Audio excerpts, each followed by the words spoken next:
Healing a traumatic brain injury through nutrition? What? Welcome to the Joyous Expansion Podcast. I'm your host, Brett Dupree, scouring the globe to bring you stories of courage, passion, and resilience. If I could sum up this podcast into one word, I would use empathy. Now let's get inspired. Welcome to the Joyous Expansion Podcast. I'm your host, Brett Dupree, here with energy. Pop, pop. I say that I am here with energy for the simple fact, as you noticed, there wasn't a podcast last Wednesday. That is because the Sunday before that I recorded my podcast, I was drained. I had a very fun weekend that I did a lot of things. I saw my girlfriend. I met up with Andy Dooley. I did my first float, which was amazing. I highly suggest that you do a float. It's so relaxing. Afterwards, it feels like a massage. Though I think I need to lose about 50 pounds so I'll actually float. One of the problems of being gigantic. Anyway. And then I drove from Portland, that's where my girlfriend lives, all the way back up to Seattle and gave a speech. And the speech was great. It was for an area contest. I was the test speaker. We're doing the evaluation contest, and the way that works is there's a test speaker, test speaker, we'll just call them, and then people compete by evaluating my speech. And it's super fun because you get to listen to many people evaluate your speech. And by the time I got home, I was like, let's record my podcast. I thought I brought the energy. I thought I brought the funk, but I did not. And then I was editing. I'm like, wow, I sound bored. I don't want to put this out there. So I decided no podcast is better than a very, very, very subpar podcast. I know there's the old saying, the book you put out is 100% better than the book you don't. And sometimes perfectionism is, well, not sometimes, most of the time, perfectionism is not good. But this is just one of those times where that was just not up to my standard. I did not enjoy listening to myself. I didn't enjoy what I was putting out there. And then I got to the hard part of my week, and then I was like, all right, I have interviews, so let's have the interviews. But then 2 people canceled on Sunday, so I guess I could have put out a podcast quickly on Sunday, but I didn't. In fact, I did nothing, which was sweet. It was been a while since I've just done nothing for a long time. It feels good. Every once in a while, it's nice to just do nothing. I've been doing a lot of some things lately. In my personal life, I also want to celebrate something. I think life is intention, action, and celebration. And as if you've been following along with the Lightworker Toastmasters, we had our first contest last Tuesday. That's when we meet. This is Wednesday, so it was yesterday. And the cool part about that contest was the fact that most of our experienced Toastmasters, in fact, all our experienced Toastmasters who are part of that club were ineligible. So it was all new Toastmasters participating. We had 4 people in the speech contest. We had 4 people in the evaluation contest, and it went out mostly without a hitch. It went a little late. I don't like staying there too late, but at the same time, I'm pumped. We're a brand new club, and just doing the first is super fun. I am so looking forward to our year anniversary party next year, and it is amazing, and I'm really happy how that went down. So thinking about my life, I will do a summary of what I was talking about last week on my podcast, but it's mostly about finding your unique brilliance. As I've been listening to Kyle Cease, I have his all-access pass. At the time, it was $19.90 something a month. And he said it's going to go up to $40 a month, but it's probably still $20 a month because, that's how they get you. And it worked. It worked on me.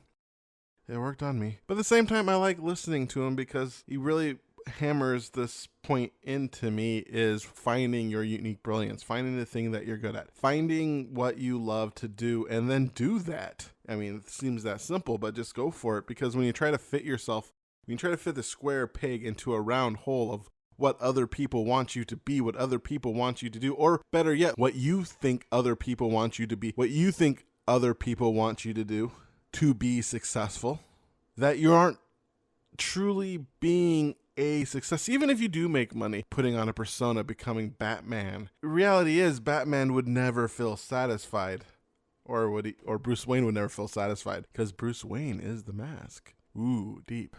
But the idea is, if you become someone else to work something and you become successful, is that truly satisfying? Living up to this persona, I mean, think about the fraud factor on that one if you're not a sociopath and you can do that and not think about what other people think. The fraud factor of I don't really deserve this, I'm a fraud. In a way, you kind of are, because you're not being authentic. You're not being your true self. But when you are your true self and that's what you're selling and that's what people are buying, yes, the fraud factor will probably still come in of thinking that you're a fraud, and because anxieties, but at the same time, you can really look within and notice that, yes, I am bringing my true self out there. And that is what's important. Bringing your true self out there, bringing your inner brilliance, bringing your inner light. And I'm thinking about my inner brilliance, my inner light. And a lot of that has shown to the Lightworker Toastmasters, mostly because I understand that I work better in groups. I'm not a one-on-one person. And I've been trying for the last 10 years to create these products, create this podcast, create my videos, and funnel people to work with me one-on-one. But that, for me, for the most part, is draining. I'm not a one-on-one person. The thought of working with 20 people one-on-one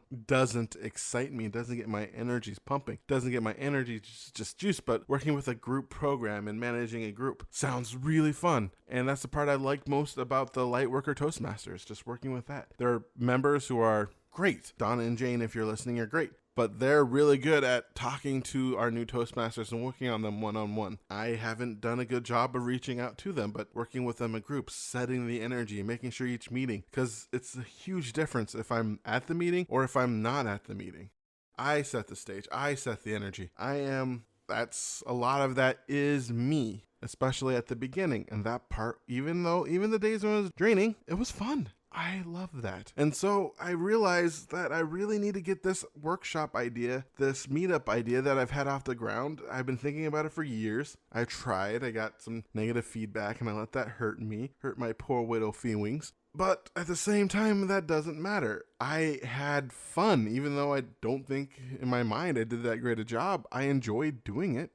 Talking for a couple hours and doing that, I enjoyed it. I felt pumped afterwards. I love doing workshops. As I mentioned before, I love workshops. I go to a workshop, I feel pumped. I don't care. I went to this one workshop where it was nothing but self-questioning, where you sit in a dyad and you're asked, like, tell me who you are. And the person tells you just go back and forth and back and forth. You just go deeper and deeper until you get the truth of who you are. And a lot of people are talking about afterwards that they're drained. They're doing this. We're there for 5 days. The first day is kind of the introduction. And you do it for 3 days. The last day is like integration. It is integration. At the end, I'm pumped. I'm ready. I could do 10 more days. I can do 100 days. I just love doing that. I just love being around groups of people wanting to succeed. I love doing that. So I need to create a community of people who want to succeed and somehow make money off that, because I need to feed myself. I mean, if you've seen my pictures, you know that I like food. So thinking about what is your true brilliance, what is something that you want to do with your life? I mean, a lot of times we try to fit in these round holes when we're squares, or when we're circles, we try to fit into square holes, which I believe is easier, but it depends on the size of the hole. The idea of looking at what other people do to find success is good. We want to stand on the shoulder of giants, but we don't want to stand on the shoulder of giants to become something that we are not. This is what I tell people who are Toastmasters, who I do talk one-on-one with, is that you want to pick speakers you want to emulate, but you don't want to become. You want to see, oh, I like that aspect of them. I will use that. See, we want to create a structure so that we can be more authentic. I love Les Brown, and I want to put that passion. So I work on putting that passion into my speech. At first, it was very disingenuous. If you listen to my first speeches in Toastmasters, I sound like somebody who is playing a passionate person. In fact, I even took a personality test that showed me how I relate to people. And it showed me, I forgot what it was. I think I was a secret weapon because I forgot the two things. But I'll always remember what the worst was. The one that I wasn't, the one that I was least capable of connecting with people, and that was passion. And that pissed me off. Fudge that thing. I wanted that passion. So I worked hard on being able to cultivate passion and be able to push my heart out into the audience and truly love them. So I can sound passionate. I can sound authentic. That's what we want to do. And when I listen to Brene Brown, I like how she's fun and vulnerable, and I try to add that to my speeches, and then turn around and make it me. It's like jazz or playing the piano. You learn how to play other people's pieces, and then you learn how to just go dumba dumba dumba dumba dumba dumba dumba. I guess I am not good at even mimicking jazz. Basically speaking, you want to learn from others and then build it on your own. So I'm not saying don't learn from others. Don't do ClickFunnels and 30-day challenges or whatever. A lot of it is to learn the basics of marketing, but with the idea of knowing that when you want to market, you're learning the basics so that you can later play advanced jazz with marketing. So you learn the basics of Facebook marketing. You learn the basics of creating the session that sells. You learn the basics of creating copy or speeches that will convert clients. You learn the basics of them so that later when you're better at it and you're more practiced, that you can build upon that and create something of your own, create something that is you. Because that's the most important part, is being you, being who you are naturally, authentically, 100%. And it took me 10, 11 years to finally come up with that, to finally embody it, finally understand it. And we'll see what happens when I'm 50 if I'm still doing this podcast talking about how I'm still not making it as I'd like, as I'm still looking for motivational speaking clients. We'll see what happens. But I know that I am not giving up because, as I say, I don't like looking back. I don't like the thought of looking back and thinking that I stopped. I have a dream, and my dream is to inspire people. My dream is to be a positive force in this world. The truth of the matter is, I don't know if there's a great awakening happening. I know a lot of people are talking about it, but I like the idea. And just in case we are in a time of great awakening where we are waking up to the power of who we truly are, and this truly is a turbulent time because from this turbulence we're going to create something better, I want to be a part of that. And if it's not, I want to still make people's lives better. For the outside world does not dictate my inner desire. I need to continue to work on making the outside world not make me consider my inner thoughts and my inner actions, my actual actions. Because it's still there. It's still there, this desire, that dream. It is still there, and I want it. I want it. Because when I think about doing this podcast, as I was talking about, I like doing it. I love doing it. I love talking at the beginning. I don't know if people like listening to this part. No one has emailed me yet. I like being authentic and honest. Some people say they like my podcast. That feels good. That feels good. My girlfriend likes it, so I don't know if she's girl-friendly, contractually obligated to like it. But it helps. I mean, yeah. I mean, if you don't like my podcast, you don't like me. I mean, simply because my podcast is me. At least the first part of it is so me. So living your dreams, living your passions. Well, that brings us to today's interview with somebody I know who is living their dreams and their passions. And their passion is nutrition. Carole Freeman is a certified nutritionist and certified clinical hypnotherapist that went from squeaking by on a $18,000 a year to over six figures in her online business after launching her Fast Track to Keto Success program. The program that teaches women who have yo-yo dieted their entire lives how to implement a keto diet for quick and lasting weight loss so that they can finally get freedom from dieting and feel at peace with their bodies and food. Although Carole received a master's degree in nutrition and psychology, it wasn't until a disabling car accident in 2014 that she discovered a ketogenic diet to recover from traumatic brain injury and chronic pain in her legs. And along the way, experienced the tremendous power of keto diet combined with all her years of psychology as answers to lifelong weight struggles. Now I give you, my friend, my interview with Carole Freeman. Hey, Carole, welcome to my podcast. Thank you so much, Brett. I'm so excited to be here. I am very excited to have you here.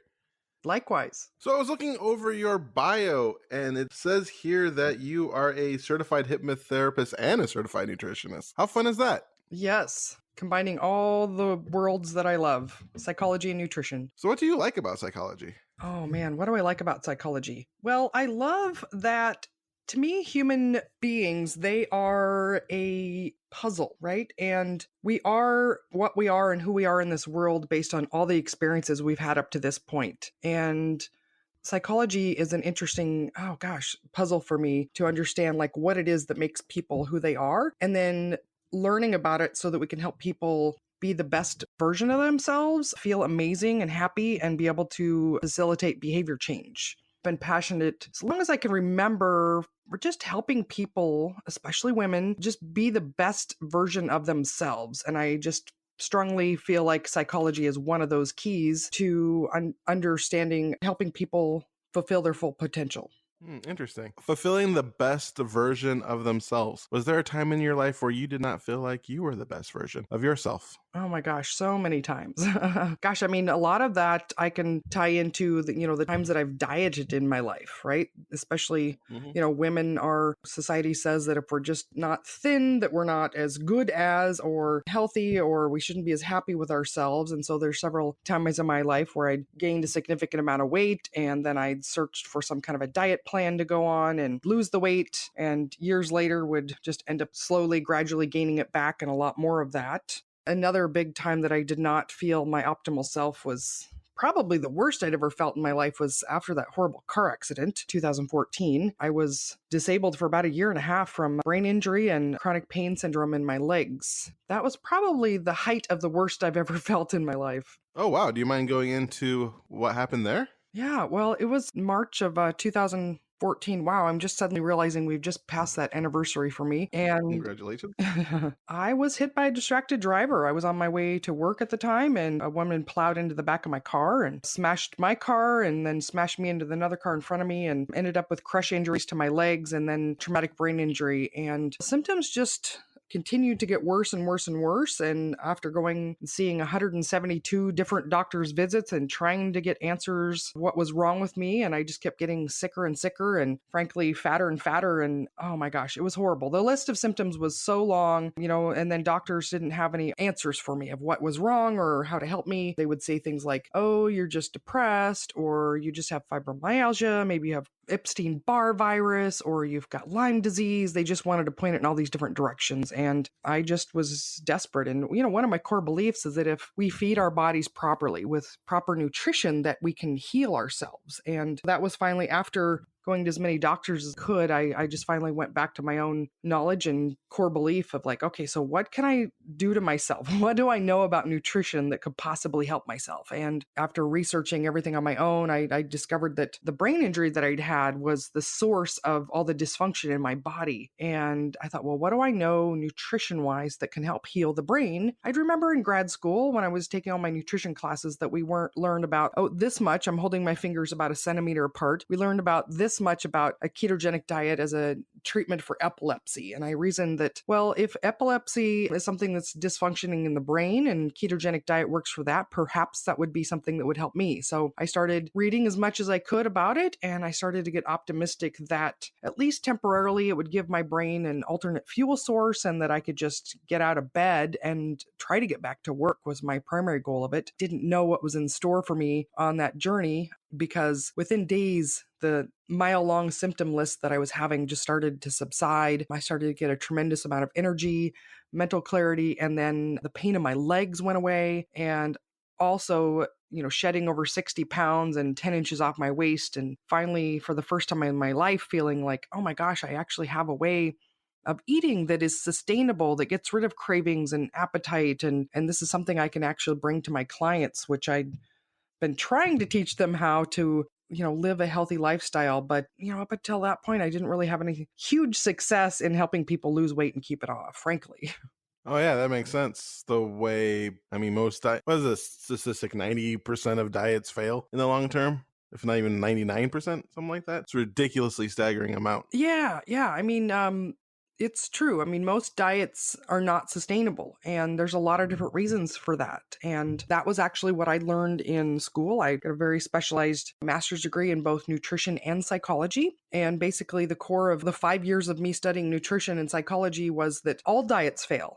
It was actually cruel to try to encourage people to go on diets knowing that they were going to fail. So instead, you should just help people learn to love themselves the way that they are, even if they just continued to gain weight, that was better. That was better to help them just, give up on dieting than it was to ever try to encourage them or help them have a goal of losing weight. And so I came out of school with the idea that, restricted diets, and when you had people change their eating habits and exclude certain foods, that actually that was the root cause of failed diets. But I've come to learn that there's a lot of reasons why most other diet plans out there, they fail. And it's not people's fault. Most diet plans out there are designed to be a very short term, follow this very odd way of eating that's not the norm, restrict real foods and eat all these processed packaged foods. And This is something you just do temporarily for the short term until you lose the weight as quick as possible. And then you magically go into this maintenance phase, which never works.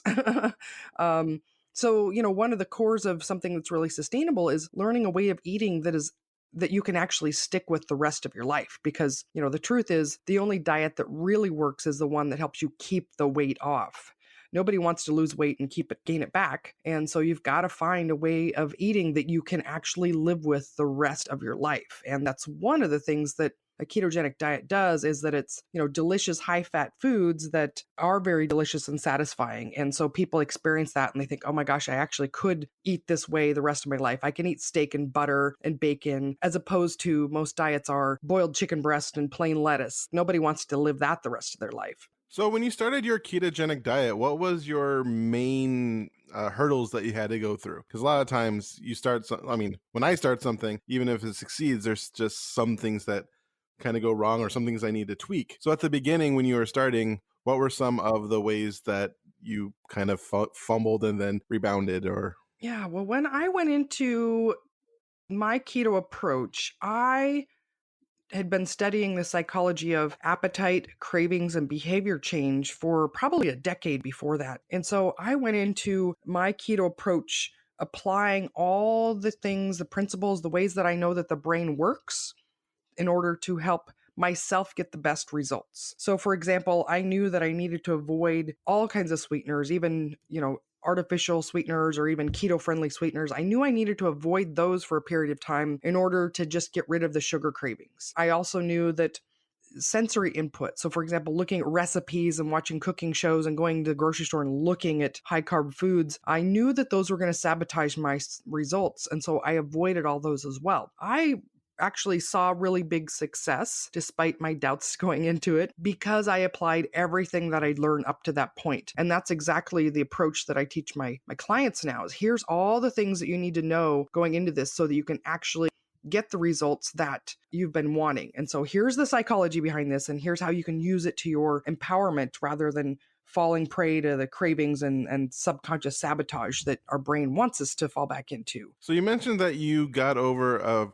brain injury and you said these symptoms, but what actually were they? Oh, Brett, the list is so very long. Let's see and it's been so long too. Let me see if I can remember them all. So let's see. I had zero energy. I couldn't tolerate light or sound. I had high blood pressure. I had a chronic low-grade fever. I had hormonal dysregulation. So every bit of hormone in my body, female hormones, I was having extremely irregular menstrual cycles and changes to libido. I had also from the chronic pain syndrome in my legs, I had extreme swelling. I couldn't sit. I couldn't even sit without my legs swelling so bad. They were extremely painful. Hypersensitivity to light touch on my legs as well. Temperature changes in my skin and skin changes as well. I also had metabolic syndrome. So which weren't really symptoms, they were just diagnostic criteria, and horrible mental clarity. Like my brain was so foggy, I couldn't concentrate on a conversation. If a friend wanted to come and visit, I couldn't even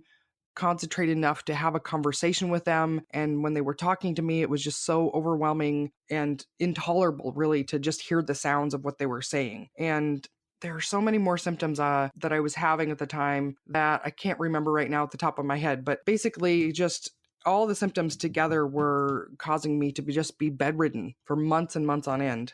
Wow, that's a lot of symptoms. How did the ketogenic diet help with your brain? Yeah, well, a ketogenic diet puts us into a state of ketosis, which is basically our body is burning fat either from the food we're eating or from our own body. And as a byproduct of that, it's making these ketone bodies. And ketone bodies are created in the body anytime that carbohydrate intake is really low. And they're an alternate fuel source for the brain and a bunch of other cells in the body. And most cells in the body can run on ketones. So for one, they're a fuel source. And when there's damage and things aren't working quite correctly in the brain, it isn't able to use glucose as a primary fuel. And so when you have ketones come on board, the brain all of a sudden gets a fuel source when it's basically been starving before that. So my brain was actually able to have fuel, whereas it been shutting down and not getting any fuel. Also, we know from research now that ketone bodies are anti-inflammatory, and a lot of dysfunction that was going on in my brain was related to excessive inflammation. Also, a ketogenic diet causes insulin to go down to a very low, normal, healthy level. We know now that most chronic diseases that people, especially in the United States, are suffering from and now around the world are caused from excessive insulin exposure, over a lifetime, but also in the moment as well. So when insulin is really high, so when we're eating a lot of carbohydrates, insulin is really high in our blood, and that does a bunch of different things. It causes the body to store fat, but it also shuts off repair and renewal mechanisms. It shuts off our body's really excellent antioxidant system internally. It also wreaks havoc on our immune system. It shuts down proper immune function as well. One of the ways that keto is helping is because it's helping your insulin come down to a normal level that allows all these things to happen. And on top of that as well, when ketones are on board, they have a lot of positive health benefits as well. So it's a 1, 2, 3 punch. I don't know what the good analogy for that is, but there's a multifactorial reasons that a ketogenic diet was helping with my brain function. It's also powerfully reduces pain as well. And I could go on and on and on. It helps with cellular repair, DNA repair as well, and it's anti-anxiety as well. So it washes the brain in GABA, and so it's great for reducing anxiety. And it just supports optimal mood function in the brain too. So we're seeing that people with anxiety and depression, it's relieving that. Oh gosh, I could go on and on and on about all the health benefits of ketones. So what's the first benefit you noticed? What was the when you first thing I started? noticed? The first thing I noticed was just being able to have energy. I went from being, stuck in bed all day long to, oh my gosh, I've got a ton of energy now. And, when I started on this, it was a summer that we were having very high temperatures in the Seattle area. I remember it was mid to high 80s. And normally I didn't like to be out in the heat, but I had so much energy, I couldn't not go out and go for walks. I would walk for 30, 45 minutes because I had so much energy, just was full of life and energy. That sounds awesome. Having all that energy out of nowhere. Yeah.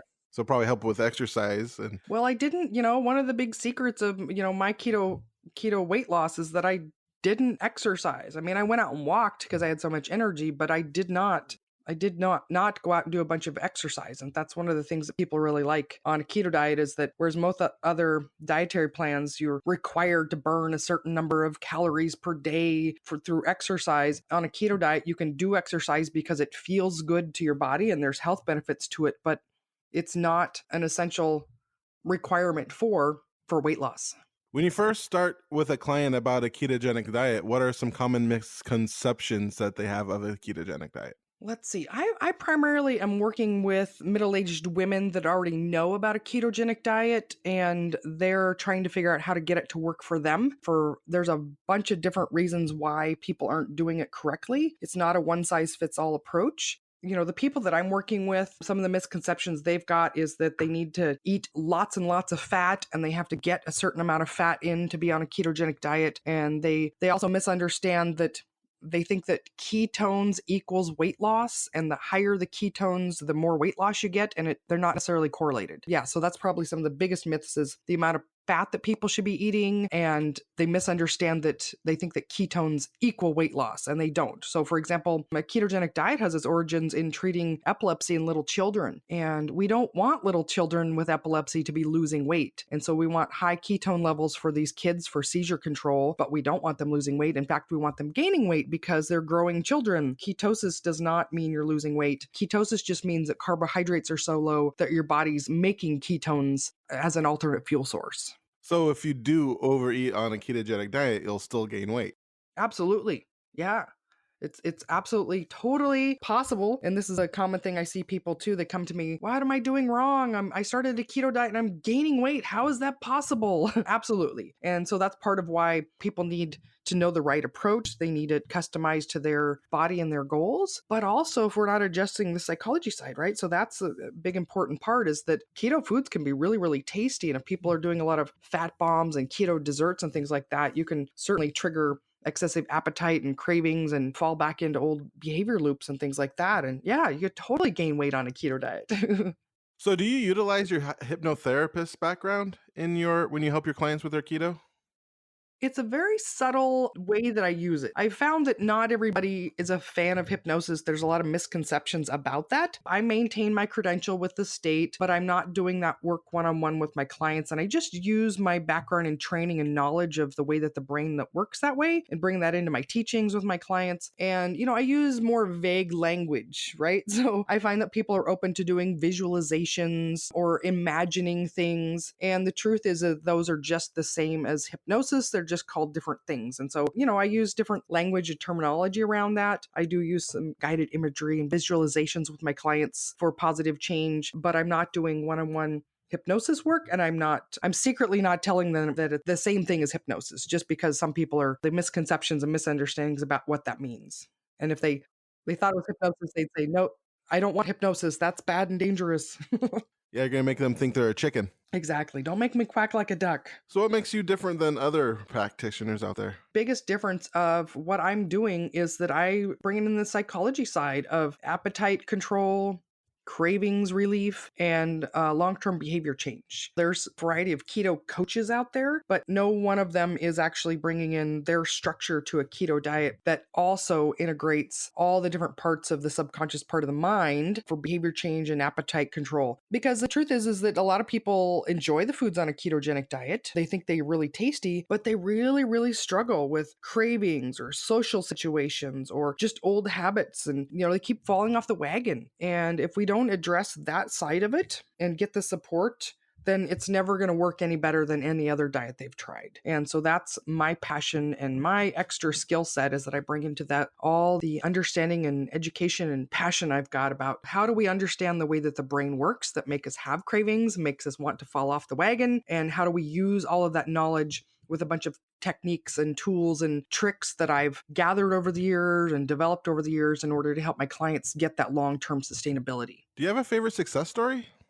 Oh my gosh, there's so many of them. Let's see. Yeah, I'm thinking of recently I've got her success story out there on my video interviews. Lori was one of my clients that she'd really, really struggled. Middle-aged woman, she'd struggled with sugar cravings and addiction for as long as she could remember. And that was her big pitfall. So she'd tried keto and she would do really well and lose some weight, but inevitably the sugar cravings and the feelings of deprivation would just derail her. And so she kept beating herself up. She couldn't understand, like, what's wrong with me? Why can't I stick with this? Why do I keep giving into these sugar cravings? She came into my program, joined me as one of my clients, and I promised her, I said, if you follow my structure, if you follow my rules and guidance, we will be able to free you from that sugar obsession and the sugar cravings. Now, she was very doubtful because she'd struggled with this her entire life, but she was also a very good student. She was very coachable, and she followed 100% the structure and the rules and my guidance. So at the end of a couple of months of working together, she not only lost 20 pounds, but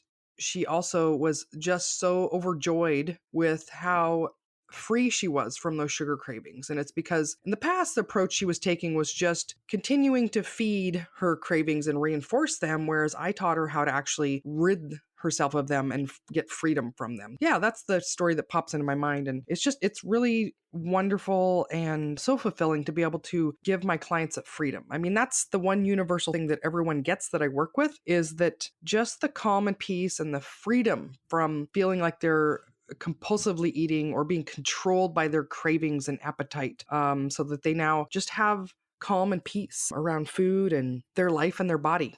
That's pretty impressive. The last study I just read that was going around on Facebook is that sugar is 8 times more addictive than cocaine.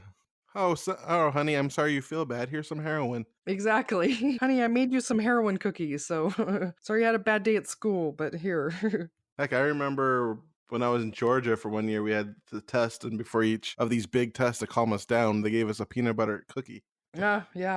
So we're towards the end of our interview together, and one thing I like to ask my interviewees is to give a 1 minute of motivation. This is something along the lines of, you had a time machine and you went back in time to your younger self, and you only had 1 minute to convey a message, or to convey your message, condense it down to 1 minute. Now, I know you've tried every diet under the sun. You've lost a lot of weight, but you've gained back even more. You've spent thousands of dollars on diet plans, programs, pills, and potions. And I know you feel like a failure. Every day you wake up thinking, This is the day I have to get it together. But I'm here to tell you, it's not your fault. You didn't succeed in the past because the approach you were following was missing very important pieces. When you get a diet, a way of eating that is sustainable, and you have the knowledge and support to overcome the cravings, emotional and stress eating, and the subconscious drivers of overeating, you can succeed, finally lose the weight, and